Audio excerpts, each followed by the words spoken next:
আপনি যদি ব্যাঙ্গালোরে থাকেন বা ব্যাঙ্গালোর এসেছেন, জীবনে নিজেকে খুব একা মনে হচ্ছে, কোনো আশাই আর বেঁচে নেই, তাহলে একবার মেট্রো ধরে 30 মিনিটের সফর পাড়ি দিয়ে চলে আসুন ব্যাঙ্গালোর ইস্কনে। এখানে আমার আসার ইচ্ছা ছিল অনেক দিন ধরেই, কিন্তু বলে না, যতক্ষণ না প্রভুর ইচ্ছা হয় ততক্ষণ আমরা তার নিকট আসতে পারি না। অনেক দিন পর আমি আজ এসে পৌঁছালাম ব্যাঙ্গালোর ইস্কনে। মন্দিরের ভিতরে আমরা যত যেতে থাকি, শহরের কোলাহল পরিবর্তিত হয়ে যায় হরে কৃষ্ণ ধ্বনিতে। আজ আমি আপনাদের ঘুরিয়ে দেখাবো ব্যাঙ্গালোরের এই পবিত্র স্থল ব্যাঙ্গালোর ইস্কন।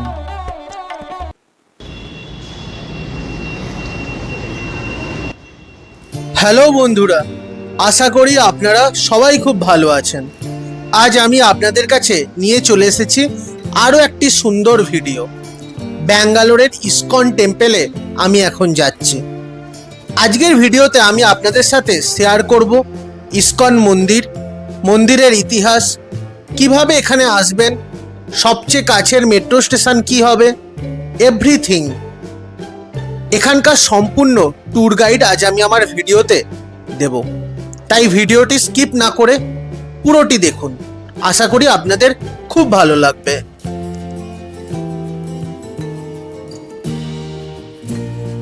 এখন আমি আছি ব্যাঙ্গালোরের main area KSR Bengaluru station বা ম্যাজেস্টিক বাস স্ট্যান্ডের সামনে অবস্থিত ম্যাজেস্টিক মেট্রো স্টেশনে। আপনারা যদি ম্যাজেস্টিক থেকে যান তাহলে আপনাদের ধরতে হবে green line metro station.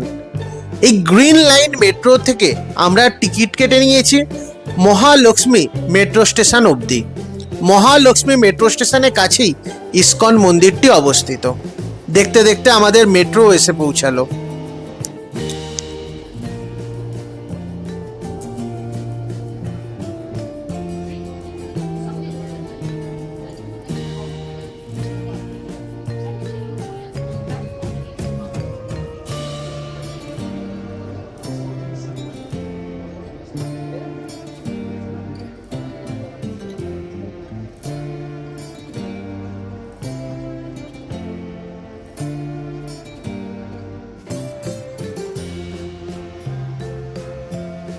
ISKCON মন্দিরের কাছের মেট্রো স্টেশন মহালক্ষ্মী মেট্রো স্টেশনে নেমে মাত্র 5 থেকে 6 মিনিট হাঁটা পথেই চলে আসবেন আপনারা ইস্কন মন্দিরে। একদম মেট্রো স্টেশনের বাইরে থেকে ইস্কন মন্দিরটি দেখা যায়। চলুন এবার আমরা যাই ইস্কন মন্দিরের ভেতরে। ভেতরের বিভিন্ন জায়গায় ক্যামেরা বারণ আছে, তাও আমি আপনাদের সাথে চেষ্টা করব যতটা দেখানো যায়, আর জানাবো এখানকার ইতিহাস, কিভাবে তৈরি হলো এই ইস্কন মন্দির।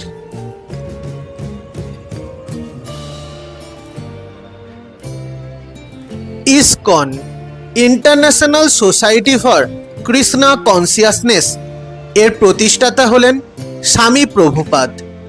তিনি জন্মেছিলেন আমাদেরই পশ্চিমবঙ্গের নদিয়া জেলায়। ব্যাঙ্গালোরে 1978 সালে একটি ছোট বাড়ি ভাড়া নিয়ে তৈরি হয়েছিল এই সোসাইটির কাজ।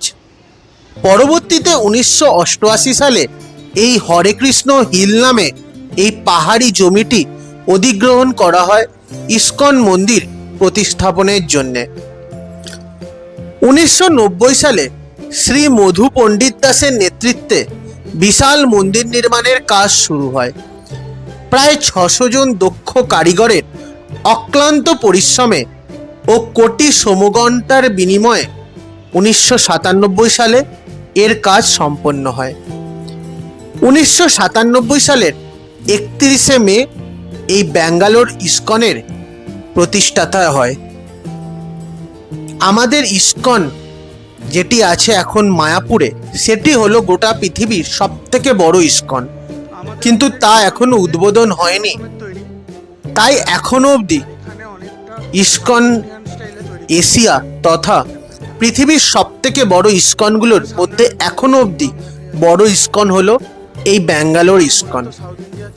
আমি আপনাদের সাথে আগেও ঘুরে দেখিয়েছি আমাদের মায়াপুর ইস্কন, কিন্তু ব্যাঙ্গালোর ইস্কনে আমার এই প্রথমবার।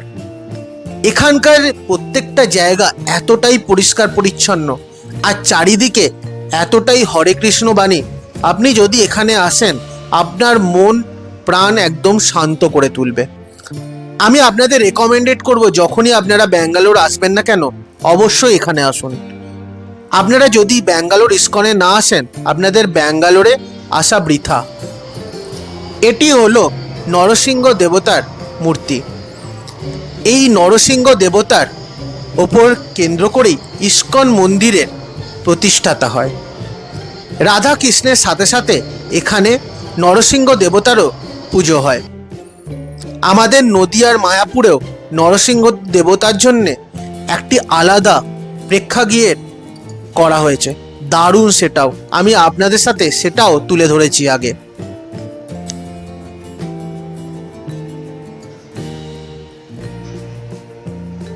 আপনারা যখন এই মন্দিরের একটি কেন্দ্র থেকে অপর কেন্দ্রে যাবেন, প্রত্যেকটা কেন্দ্র বরাবর রয়েছে শ্রী প্রহ্লাদ নরসিংহ দেবতার মূর্তি, শ্রী শ্রীনিবাস গোবিন্দা বা ভেঙ্কটেশ্বর গোবিন্দার মূর্তি, হনুমান, গরুড়দেব এবং মূল যে প্রেক্ষাগৃহ, মূল গর্ভগৃহে রয়েছে শ্রী শ্রী রাধাকৃষ্ণ চন্দ্র মূর্তি।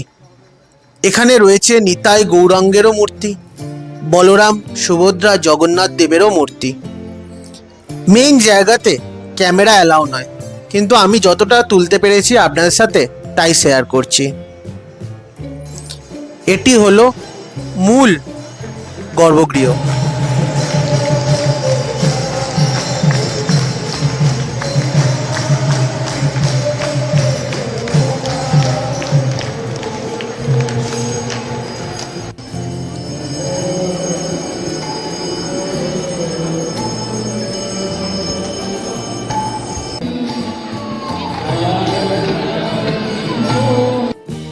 প্রধান গর্ভগৃহ থেকে বেরোনোর সাথে সাথে আপনারা এরকম ছোট ছোট অনেক স্টল দেখতে পাবেন।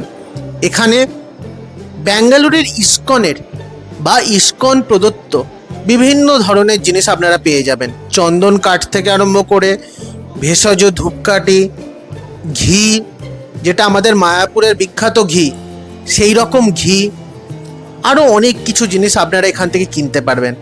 এমন এখান থেকে অনেক সুন্দর সুন্দর মেমেন্টো নিয়ে যেতে পারেন বাড়ির জন্যে।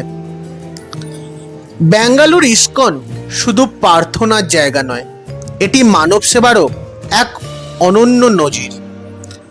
আপনারা নিশ্চয়ই অক্ষয় পাত্র ফাউন্ডেশনের নাম শুনেছেন।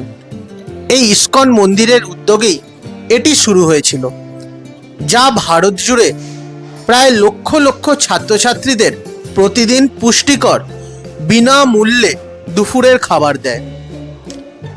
সম্প্রতি আমাদের পশ্চিমবঙ্গের মাননীয় মুখ্যমন্ত্রী শুভেন্দু অধিকারীর নেতৃত্বে এখানেও শুরু হয়েছে, পশ্চিমবঙ্গের প্রত্যেকটা গভর্নমেন্ট স্কুলে শুরু হয়ে গেছে মিড ডে মিল। আর সেই মিড ডে মিলের দায়িত্ব নিয়েছে ইস্কন।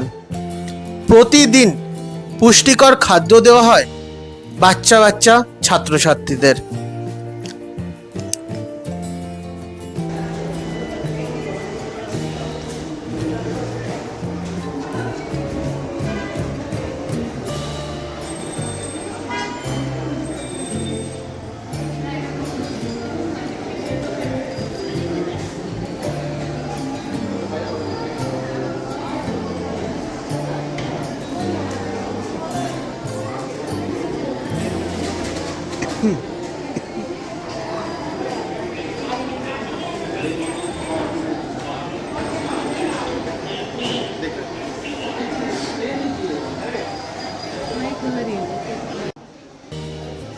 এখানে আপনারা অনেক ধরনের মিষ্টি জাতীয় আবার স্ন্যাক্স জাতীয় খেতে পারবেন, সমস্তটাই ভেজ। এখানে যতজন কাজ করছে সমস্ত মানুষই আমাদের পশ্চিমবঙ্গের বেশিরভাগ। আজকের এই যাত্রার মধ্যে আমি আপনাদের সাথে তুলে ধরলাম ইস্কন। আপনারা যদি ইস্কন আসেন তাহলে মনে রাখবেন এই মন্দিরে খোলা হয় 8টা 15 থেকে দুপুর 1টা অবধি, আবার বিকেল 4টের থেকে রাত 8:30 অবধি।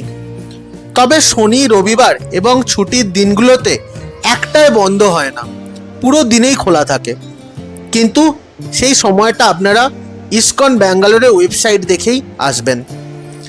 এখানে প্রত্যেক দিন ভক্তদের বিনামূল্যে খিচুড়ি ভোগ দেওয়া হয়, তার দারুণ স্বাদ। আমি নিয়েছিলাম। আপনারা চেষ্টা করবেন যখনই আসার তখনই এই প্রসাদ গ্রহণ করে তবেই বাড়ি যাবেন। দিনের বেলা ইসকন মন্দিরটি আরও সুন্দর দেখায়। আমি চেষ্টা করব পরের বার যখন আসব দিনের বেলায় আসার জন্য। আজকের এই ভিডিওটি কেমন লাগলো অবশ্যই তা কমেন্ট বক্সে জানাবেন। ব্যাঙ্গালোরে আসলে একদমই এখানে আসতে ভুলে যাবেন না। ভিডিওটি ভালো লাগলে অবশ্যই বন্ধুদের সাথে শেয়ার করুন, আর এই চ্যানেলে নতুন হলে চ্যানেলটিকে সাবস্ক্রাইব করে থাকুন। আমি আপনাদেরকে দেশ বিদেশ অনেক জায়গা ঘুরে দেখাবো। তাই দেখা হচ্ছে আপনাদের সাথে পরের ব্লগে। ততক্ষণ ভালো থাকুন, সুস্থ থাকুন। হরে কৃষ্ণ।